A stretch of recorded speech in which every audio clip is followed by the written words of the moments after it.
The last heat we saw Gabe Medina go nearly perfect in his heat flick. And now we got the GOAT out in the water, Kelly Slater. And Slater straight to it here, straight in the barrel. Has to get past the foam ball. The foam ball eats up Kelly Slater, handing over priority to his challenger flick, Ramzi Boukhiam. Yeah, this is a cracker of a heat. Quarterfinal #1. What a way to start. I feel that, I mean, I've just got to go back to what Joe was sort of echoing before. I mean, we saw that, you know, when Kelly got that wave in the dying seconds, the last CT event he won at Pipeline, it sort of like flipped the script and he just seemed to get on a rhythm or get on a roll, and like the momentum switched. And I also wonder if that was the moment earlier this morning, and are we going to continue to see this dominance by Kelly? But this is also a great rematch of the opening round, because I mean, Ramzi and Kelly met there. Ramzi obviously had that 8-3-3, but Kelly got the better of him. So this is a fun little rematch of, yeah, that opening round. Hey, Michelle, I mean, once Slater gets in your head, it's hard to get him out of it. It's hard. It's that's the goal, never to let him get in, you know. But yeah, I know Ramzi for a long time. I know him since he's 12 years old, and I was super pumped when he qualified, and finally he made the tour, you know. So to see him like at the highest level of surfing doesn't you know, makes me that makes me realize that he should have been here way before. Yeah. That means like he knows what he's doing. He doesn't care who he surfs against, and he wants to surf against the best, and he wants to beat the best. And Kelly right now is the best, so let's see what's going to happen. To your point, Michelle, over 10 years on the qualifying series for Ramzi, finally qualified for the 2023 Championship Tour, and unfortunately injured himself before the start. But here's a big one and a big opportunity for the Rocket Moroccan, but he goes down horribly. That's maybe the worst place to wipe out. I'm going to ask you, Michelle, on that one. Yeah, it could have been the easiest one, you know. It was the easiest one. Yeah. So we'll see. Kelly's going on that one. Here we go, Slater. Who's from the channel? Big open cave. He comes through in a big way, Kelly Slater, and continues his assault for the 20th year here at the end of the road. Felicity, I mean, I don't know. He's looking unstoppable. That was incredible. I mean, that was just heroic. It was made you feel something when you watched it. It was a great drop. It was a big barrel. I mean, just the way he set that up was incredible. I just keep thinking back to Joe's point that I feel like he's just clicked into that momentum, and it's so hard to stop once Kelly has that feeling, because I feel like it's like he can predict the future. That's what it feels like. It's like he's one step ahead of what's even about to be, like, it's insane. It's like this sixth sense that he has. I mean, let's break it down. Well, let's start here, Michelle, with Ramzi. It's a way. Oh man, he was right there. But if he would have made that one, he would have get a 10 for sure. I just feel like Kelly was, you know, do his Kelly's thing. Like I didn't understand why he paddled on his first one. He probably wanted to get the second wave of the sets. You know, that's something that we have to think about and ask him later, because, you know, obviously like the second wave is always bigger, and that way like Ramzi would have gone on the first one and him to be on the second wave of the set. So that worked out well. That was such a big, roomy barrel for Slater, and he's rewarded with an 8.83. So nice start for the 11-time world champ, 5-time Tahiti champ, Kelly Slater, in this quarterfinal #1. We can take a look at how we got there, and one judge going, actually two judges going, actually three judges, I'm sorry, went into the 9-point range for Kelly Slater. So we throw away that 9, we throw away that 8.5, average that 8.5 and the 2 9s out, that equals 8.33. Our Cal is on to the quarterfinals. He's surfing soon, but before the surf, he's going to catch up with Chris Cote. Yeah, thanks, Kaipo. Ryan, let's go back to before the event even started. A couple fun-sized days out here, and you were absolutely standing out in a field of the world's best surfers. Did those early free surfs help you build the comfort and get the momentum we're seeing right now? Yeah, I mean, it was very different to today. I had one session when I first got here that was pretty solid, and I think it was like the end of the swell, and everyone had their fix, so there was just me and a few people out, and I felt like I got a good read on some of the waves and what I was looking for. But then those smaller days, I mean, yeah, I felt like I was in pretty good rhythm with the ocean. I don't know if it really builds too much momentum. It can kind of like maybe sometimes overhype your expectations, and you can be great at 2 foot, but when it gets to 8 foot, it's a different story. So yeah, I've just been, you know, trying to really just hold my nerve, sit out there, because I'm a bit of a frother, and I think part of me just wants to go a bunch of waves and just try and get a bunch of little scores, but the big ones are the best ones, and kind of that's what we're here for, to sit out there with no one and have the pick of what you want. So I've just been trying to hold steady, and I got one there that I was pretty stoked on. Couple words that come to mind when thinking about you throughout the last couple days: nervous laughter. You're nervous, but you're also having the time of your life. What's it like to live between those two worlds? It's a cover-up. It's just nerves. Yeah, I don't know. I think like the anticipation and the energy, especially when there's a swell coming, is just like you can really feel it here, and everyone talks about it. There's kind of no escaping it, so just trying to embrace it. Have some laughs along the way, and wind down when you can, because you know there's no winding down out there. It's full throttle. Right on. Quarterfinals must feel good already, but there's still room to grow. Yeah, big fun heat with Gabe. He's kind of the king out here, so see where I can go with it. Let's do it. Arcal, on to the quarters. Yeah, Ryan alluding to the quarterfinals coming up. With quarterfinal number 1, we can take a look at our bracket into these quarterfinals. And here we can see quarterfinal number 1, we're Kelly against Ramzi. Arcal coming off that interview, he's going to be coming up against Gabe Medina, who's just come off of a heat total of 19.83 out of 20 in his round of 16 heat. John Florence up against Rio Waida.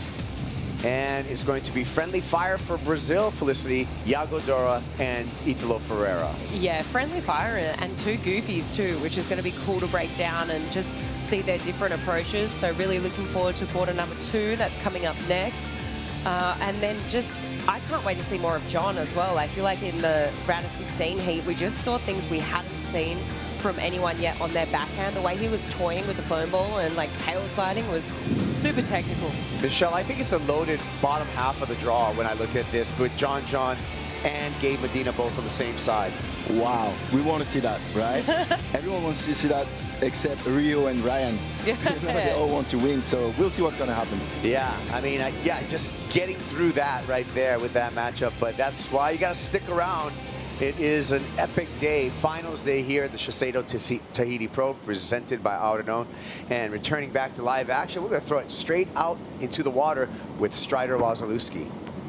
Thank you very much, Kaipo. Yeah, just I'm sitting here and I'm looking over and I see Molly Picklum, you know, kind of in the lineup on a board, and she's sitting on one of Kelly's boards. And Micro, Glenn Hall, he's he's coaching Kelly out here today, and I had to paddle over and talk to both of them to find out, you know, the headspace, what was going on, and information from them. And Glenn just kind of saying, you know, it's kind of hard to coach the greatest of all time out here at a wave that he feels super comfortable at, but during the heat is when he starts to coach, understanding where to be, understanding the heat tempo, and maybe if it needs to get inside for that backup wave, if it's going super slow, kind of just feeding him information. And then Glenn and Molly looked at each other and said, well, this is probably one of the greatest moments of all time for us, sitting here in the channel, as close as it gets to the greatest of all time, surfing one of the most incredible waves of all time at, you know, the twilight of his career.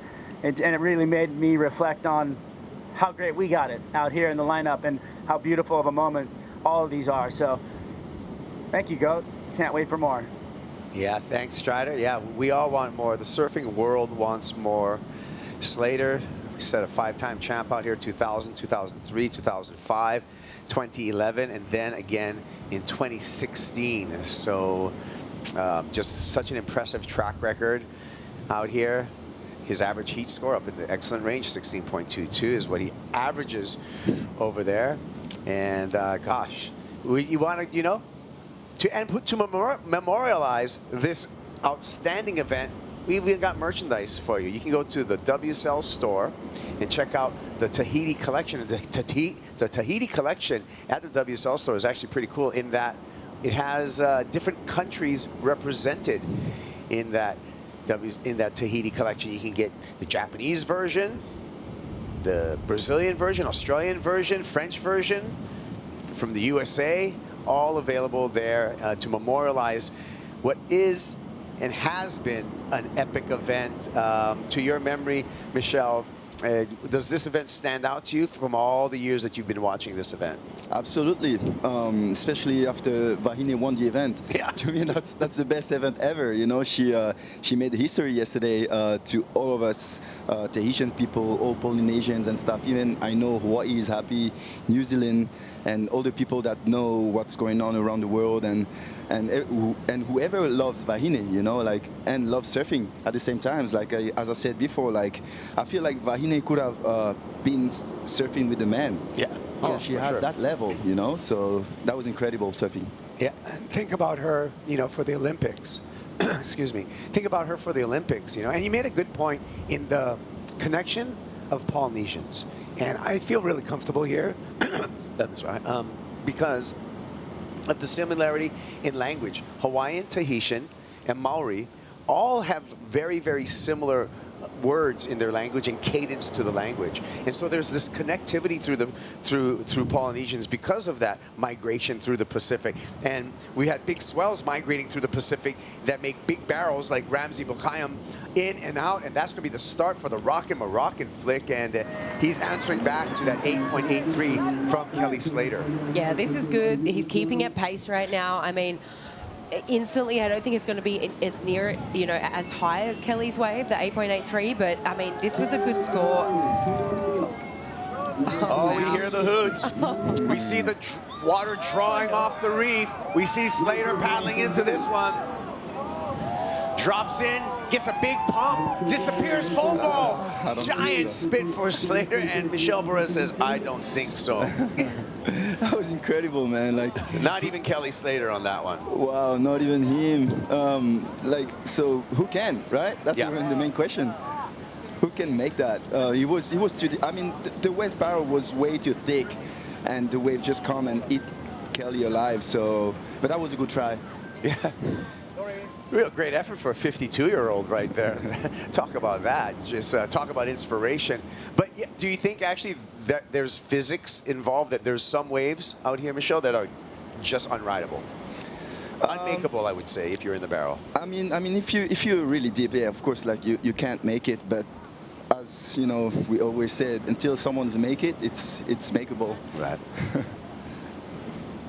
Well, let's take a look at some replays, Flick. This one for Ramzi. We're waiting for the score. Yeah, this was you know what? On second thoughts, I mean, this actually had quite a lot lengthy chew time. I mean, when I initially watched it, for some reason, I didn't think it was he spent that much time in the barrel, but it kind of gave him that second section at the end there. So I feel like this is going to be a great wave to keep at pace with Kelly. And I mean, you can see that you can't see his board at all for quite some time, which means he was really deep in that barrel. So this is great. And then out behind at the back, this was Kelly's attempt. I mean, look at the bend on this wave. I mean, wow. You got to think maybe he was just super casual in the beginning there. If he'd, I don't know, so much easier said than done. Like, wow, okay, hindsight's the perfect science right now. But that was just an incredibly blue crystal barrel. But yeah, just way too deep there. Just absolutely getting obliterated. Wow.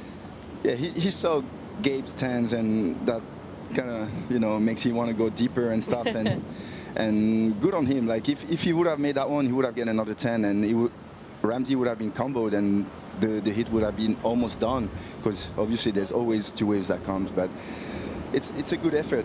And Ramzi is going to be back with that one for sure. We'll see what's going to happen soon. Yeah, we got one more judge to check in, and we can finalize the score. Wave number 3 for Ramzi. And he's definitely going to reel in Kelly Slater and make this a very competitive quarterfinal number 1 when that last number comes through. Slater staying busy here. Once again, dragging the body behind the current. A little foam ball ride on the way out for Kelly Slater. and staying consistent right there, making sure that he has a backup smart surfing for Kelly as well. In and out, average came out, and the score for Ramzi, a 7.53.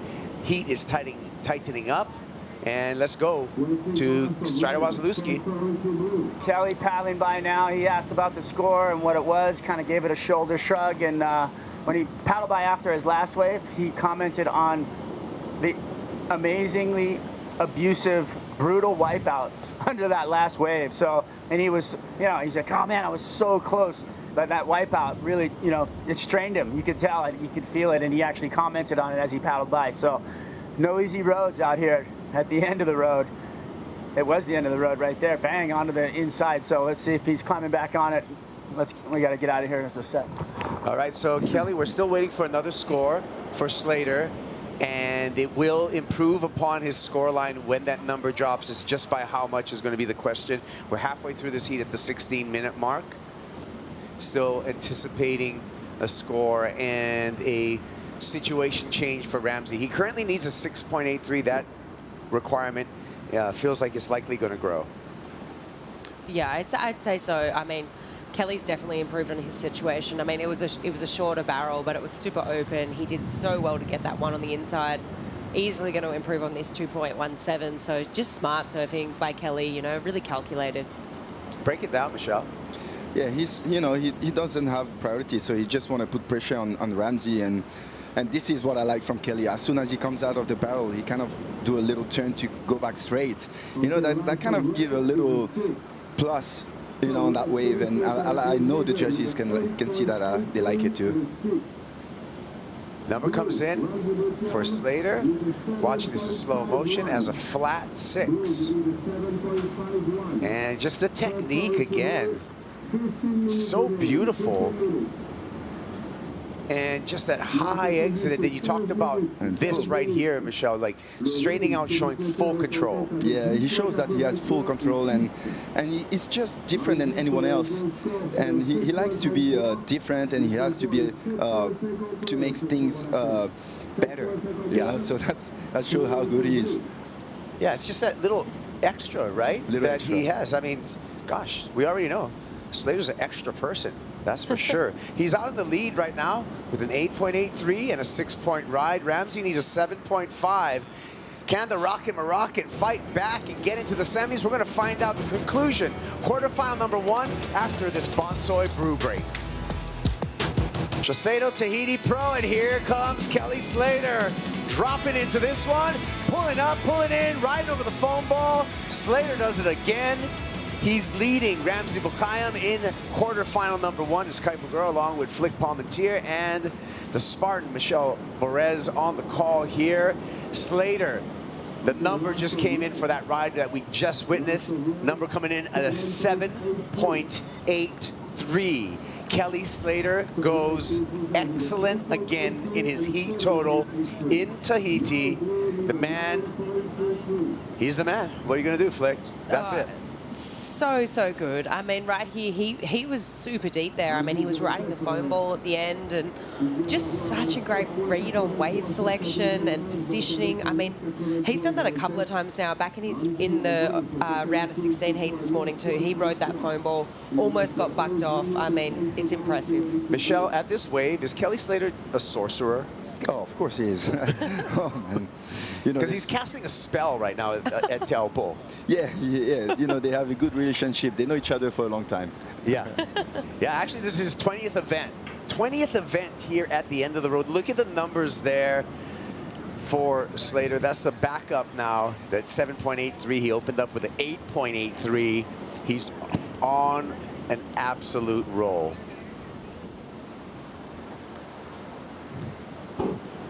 And we're down to 11 minutes, and the Rocket Moroccan Ramzi needs a 9.33 to take the lead at the moment. Ramzi with priority, ample time, beautiful conditions. I feel that there should be opportunity, Flick, given the swell and the conditions. Yeah, I think so, and I think Ramzi's totally capable of getting that score. I mean, we've seen him already go excellent in this event. And I mean, yesterday too, I mean, it was absolutely insane, the barrel that he got in the afternoon. That thing was big, it was thick. I mean, you could have literally drove a bus through that barrel, and just how much energy was on that thing, and how he held on as well. I mean, it almost blew him off a couple of times, was incredible. So it's totally within reach for Ramzi. You definitely can't write him off. It's just whether or not Kelly is going to play some mind games, try and get into his head right now. Well, I mean, it looks like, Flick, and to you, Michelle, it looks like Slater being a little chatty right there, was having a little bit of a couple of words to Ramzi right now. Oh yeah, you know, that's it. We all know Kelly, man. That's what he does. Like he pretty much does do whatever he feels like, and he did the right thing at the same time. Like he got 2 scores under the priority. He went down to the West Pole, and he knows he cannot get a better score over there, so he just moved whatever Ramzi was, and just to put pressure on him, you know. Yeah. Yeah, it's really, we're watching a master, not just of surfing, but a master of the game of surfing, right? Because when you there's surfing, and then there's putting on a jersey and playing the game of surfing, and that's what's going on right now. So you combine incredible talent with someone who plays the game really, really well. That's how you get 11 world titles. Yep, that's Kelly. He lives, you know, like from time like this, you know, like that's what he likes in life. Look at him, just that's funny, man.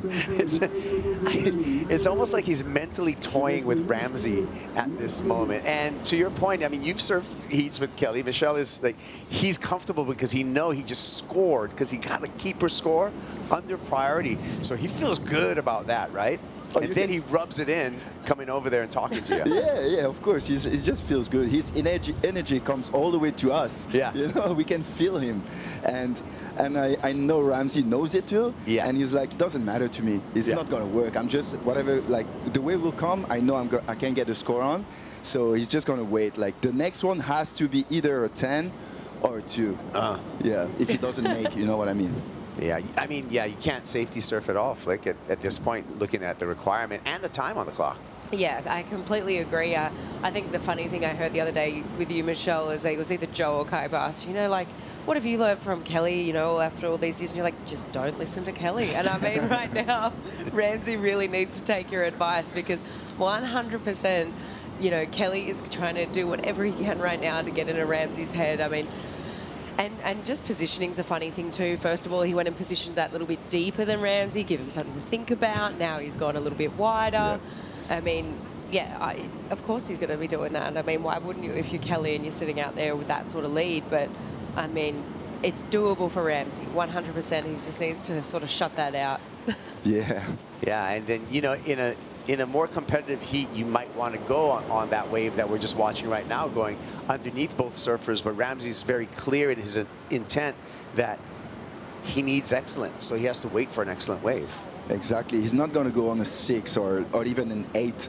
He needs a 9.33 at least. So that's a 10 in my head. And as I said before, like, he's going to have to try something new.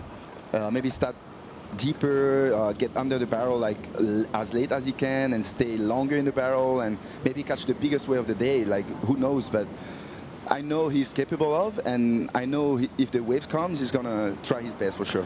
One thing we know about Ramzi Boukhiam is his tenacity. Tenacity over 10 years to get on the championship tour, and now that he's here, he's in a clear mindset. Let's hear a soundbite from the Rockin' Moroccan. I would say maybe staying true to myself, you know, throughout the process, you know. I would say that's something I'm proud of. I mean, it was natural for me, you know, but yeah, you know, I've always been the Ramzi, you know, the crazy, funny, serious Ramzi, all mixed up, you know.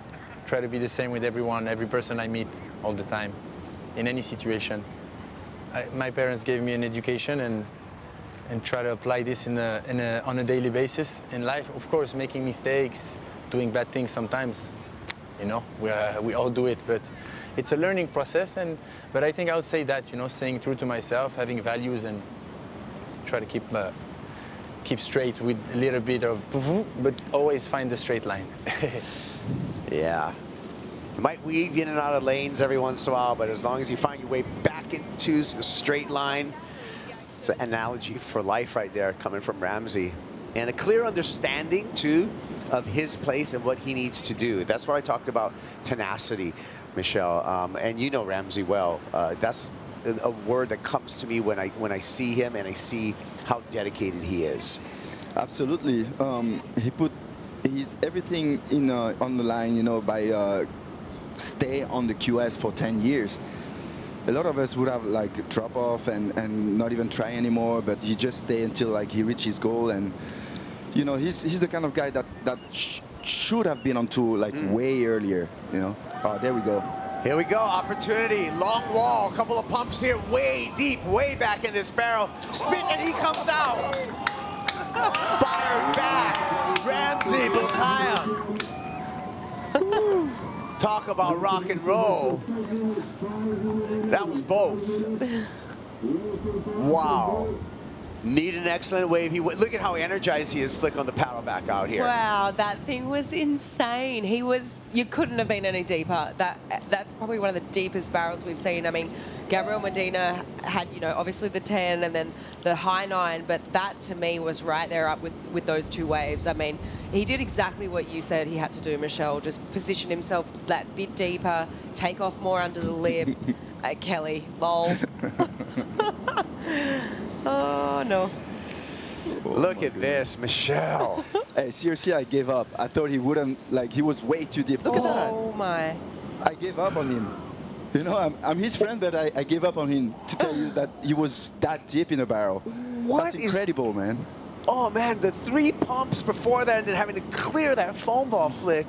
I feel the judges are going to love this because anytime when someone has been on that foam ball for a prolonged period of time, the score has come through high, right? But he rode from behind the foam ball over the top of it and then projected out in front. It was insane. I mean, look at this angle. He just went through one whole big section. Like, the time on the foam ball for me has just been really, really the difference today. And I feel like that was the clearest demonstration of it.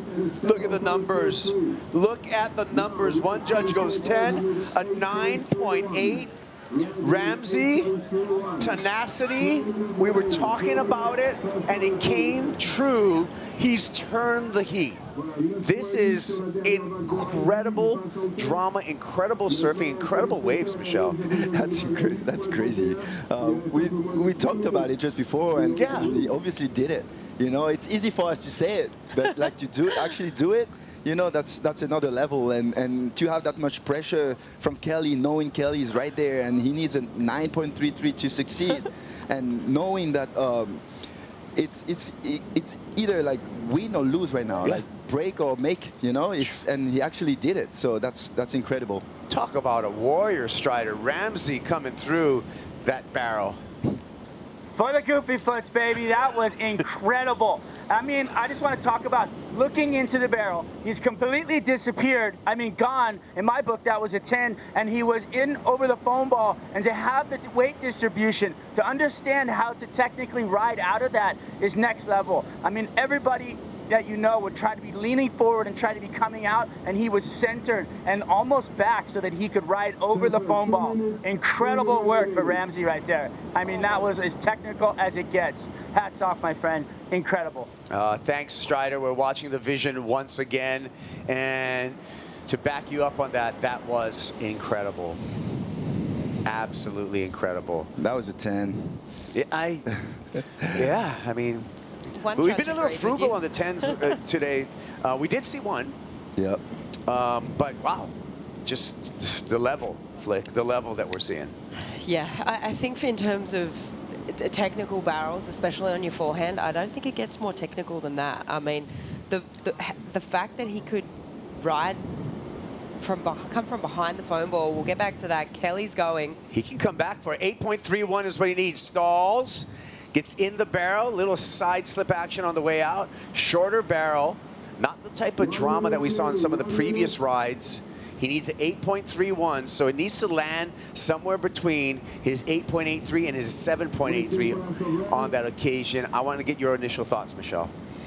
No, he's not going to get it for sure. It's not the way that he was expecting. He just knew that he had to go because obviously I don't think there's going to be a set coming after that. But you know, Kelly's Kelly. He did everything right. You cannot judge yourself and say bad thing about you. You know, after trying do what he did, and it's just Ramzi did better on his last one, and that's what it's cool about surfing world, and anything can happen. Right? It's not about surfing against someone else when it's like this. It's about doing the best for yourself. And that's exactly what Ramzi did. It's really not a combat sport, if you would. I mean, this is surfing, and you're really just surfing to best yourself and to do the best in the waves. 7.07, not enough for Kelly Slater. So it's been a inspiring victory for Morocco in quarterfinal number 1. Ramzi Boukhiam overcomes Kelly Slater, the best to ever do it, over here at the end of the road. Ramzi, he's into... Oh, thank you, Kaipo. Ramzi, that was pure. That was radical. What a moment. And you actually said something to Kelly before you got that good wave. What was transpiring in the lineup before that big one you got? Well, he was in the perfect rhythm, to be honest, because I took the first wave, I fell, and then he got his 8, and then I went on a 7, and then he got another one he then never made, but a crazy one. So I was kind of out of rhythm in terms of bombs. So at the end, I needed a 9 point something, and I told him, man, I'm gonna wait for a huge one. To at least, I mean, I don't know if I want it, but I was gonna go on anything, you know, to at least go out on my shield. But then I saw this super west one, and I said, maybe if I'm really deep, I can make it happen. And I was super deep. Honestly, when I took off, I looked there, I was like, there's no way I make this thing. But I just gave a huge pump and hold tight, and I guess I fumbled the whole way and landed on my board and made it. I was tripping out. Not the biggest, but maybe the deepest barrel of my life, for sure. Longest, deepest barrel of your life. Not a lot of humans will experience it. Does time stand still in a tube like that? For a few seconds, yeah. When you're riding, it's like a cloud, you know, you're like, you never know if it's gonna suck you back in or let you out, you know, and yeah, I made it. I said, I came back to the outside, I said to Kelly, bro, there's no way that's not a 10. That's what I said. Is this a surf contest, or is this some dream that we're all having right now? No, of course, we stay focused, we want to make heats and stuff, but man, it's a dream. Are you kidding? It's crazy. Man, I'm surfing against the best ever at perfect jobs. This is what you want more. Nothing. You just beat the best ever at perfect. I beat him, I know. I beat one of the best, maybe the best ever here. And yeah, in crazy conditions. So I'm super happy, and I have 2 more heats to go, so let's go. There you go, 2 more heats. Keep that energy, Ramzi. Oh,